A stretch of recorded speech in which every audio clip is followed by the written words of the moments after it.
Baba Saheb doctor Bhimrao Ambedkar की जयंती पर coat coat नमन। बाबा साहेब के बताए गए रास्ते पर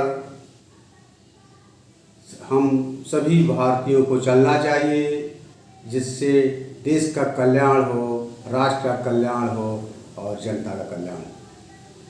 बाबा साहब के बताए गए रास्ते संगठित रहो, संघर्ष करो और शिक्षित बनो। ये तीन बाबा साहब के बताए गए रास्ते पर सभी को अमल करने की आवश्यकता है। यही भाजपा भी कहती है कि संगठित रहो, कटेंगे बटेंगे तो कटेंगे, और यही बाबा साहब हम सभी को शिक्षा देते हैं। बाबा साहब ने देश की आज़ादी में योगदान दिया, भारत के संविधान को लिखा।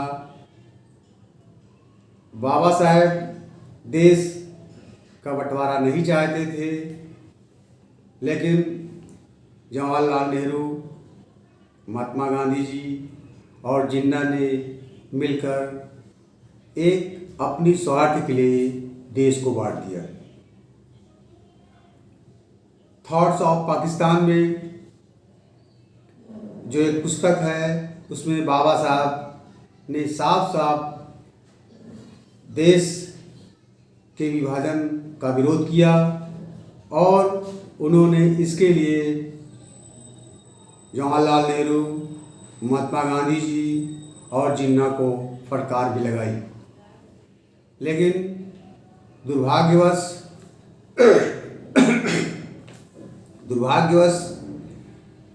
इन स्वार्थलुटों ने प्रधानमंत्री पद के लिए जवाहरलाल नेहरू ने, जिन्ना ने और महात्मा गांधी ने देश को बांट दिया। देश के बंटवारे से भारत का बहुत अधिक नुकसान हुआ। भारत देश आर्थिक रूप से कमज़ोर हुआ, सुरक्षात्मक रूप से कमज़ोर हुआ, सामाजिक रूप से कमज़ोर हुआ। ये देश के लिए बहुत घातक हुआ, जिससे देश का, राष्ट्र का विकास का अवरुद्ध हुआ और विकास तेज़ी से जो होना चाहिए था वो नहीं हो पाया। बाबा साहब मुसलमानों के बारे में साफ साफ उन्होंने कहा कि मुसलमानों को भारत में नहीं रहना चाहिए, क्योंकि मुसलमान जो हैं वो भारत के प्रति उनकी राष्ट्र प्रेम की भावना नहीं रहेगी, वो दूसरे के ही देश की राष्ट्र भावना रहेगी।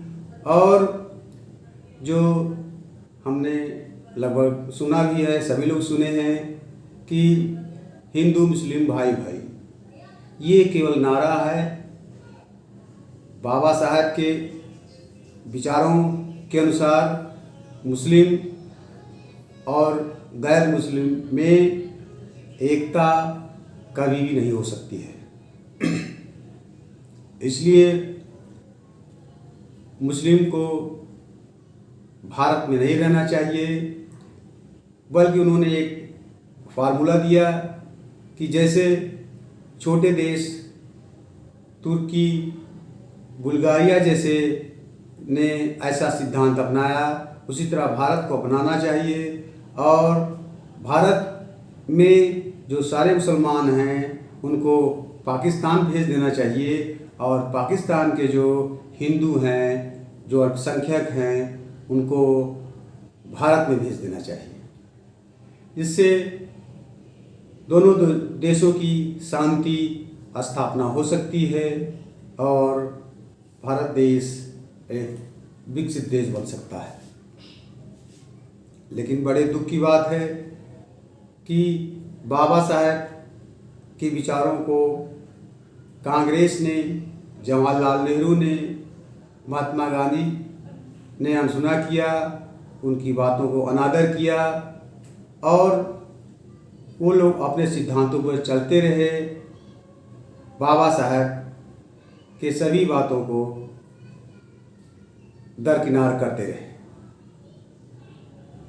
यहाँ तक कि जब बाबा साहब ने कांग्रेस की नीतियों का विरोध किया, देश के विभाजन का विरोध किया, तब जवाहरलाल नेहरू आदि ने मिलकर के बाबा साहब को किसी भी तरीके से परेशान करने का प्रयास किया, जिससे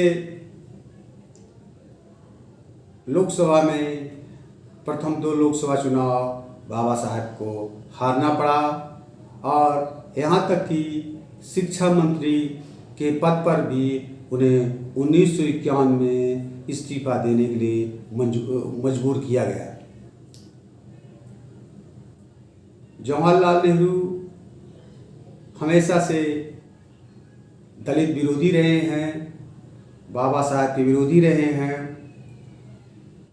उनका जवाहरलाल नेहरू का केवल ये साजिश थी, ये रणनीति थी कि देश का बंटवारा किया जाए और देश को कमज़ोर करके इसको इस्लामीकरण करने का प्रयास किया जाए। इसीलिए उन्होंने देश का विभाजन किया और इसी राह पर चलते हुए राहुल गांधी, पौत्र फिरोज जहांगीर खान जी देश का बंटवारा करने के ही साजिश के हिसाब से वो जाति जनगणना करवाना चाहते हैं, जिससे हिंदू जो समाज है वो बढ़ जाए, दलित में, ओबीसी में, सवर्ण में, ऐसे ही कास्टों में बढ़ जाए। बढ़ने से देश कमज़ोर हो जाएगा। जैसे जवाहरलाल नेहरू ने देश को बांटा, उसी तरह जाति जनगणना के माध्यम से राहुल गांधी, फिरोज जहांगीर खान समाज को बांटना चाहते हैं, हिंदू को बांटना चाहते हैं, हिंदू कमज़ोर करना चाहते हैं। जब हिंदू बढ़ जाएगा तब देश कमज़ोर हो जाएगा, देश कमज़ोर हो जाएगा तो देश का इस्लामीकरण करने में राहुल गांधी को और फिरोज जहांगीर खान जी को आसानी हो जाएगी। केवल उनकी यही साजिश है, लेकिन उसको दलित प्रेम दिखाते हैं कि हम दलित प्रेम हैं, दलित प्रेम के कारण, दलित हित के कारण हम ऐसा कर रहे हैं। लेकिन उनकी जो एक मंशा है वो गजवाए हिंद बनाने की है, देश को विभाजन करने की है, हिंदू को विभाजन करने की। सभी राष्ट्रवादियों को, सभी सनातनियों को ये जानने की आवश्यकता है, ये सोचने की आवश्यकता है, असली जो उनकी साजिश है कांग्रेसियों की, राहुल गांधी की, जवाहरलाल नेहरू की, ये सारे लोग जो राष्ट्र विरोधी है, देश को बांटना चाहते हैं, देश को कमज़ोर करना चाहते हैं, इनकी मंशा को सभी राष्ट्रवादियों को, सनातनियों को जानने की आवश्यकता है, सतर्क रहने की आवश्यकता है, जिससे ये लोग देश का विभाजन न कर पाएँ फिर से एक बार। और देश को मजबूत करने के लिए, राष्ट्र को मजबूत करने के लिए हम बाबा साहब की नीतियों पर कि शिक्षित बनो, संघर्ष करो और संगठित रहो, और भाजपा की नीतियों पर बटेंगे तो कटेंगे, यानी दोनों का सिद्धांत एक है कि सभी को, सभी हिंदुओं को एक रहने की आवश्यकता है। कांग्रेस की जो ये रणनीति है, जो साजिश है, उसको सफल नहीं होने देना है।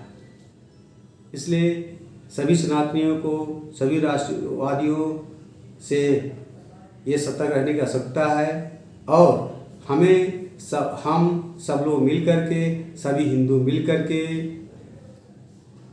बाबा साहब की नीतियों पर कि शिक्षित बनो, संघर्ष करो और संगठित रहो, और भाजपा की बटेंगे तो कटेंगे, जैसे दोनों एक नीति है, इसी पर चलने की आवश्यकता है, जिससे देश राष्ट्र मजबूत हो सके, एक सुदृढ़ दिशा की ओर राष्ट्र बढ़े और भारत विश्व में एक बार फिर सोने की चिड़िया की स्थिति में बने। जय हिंद, जय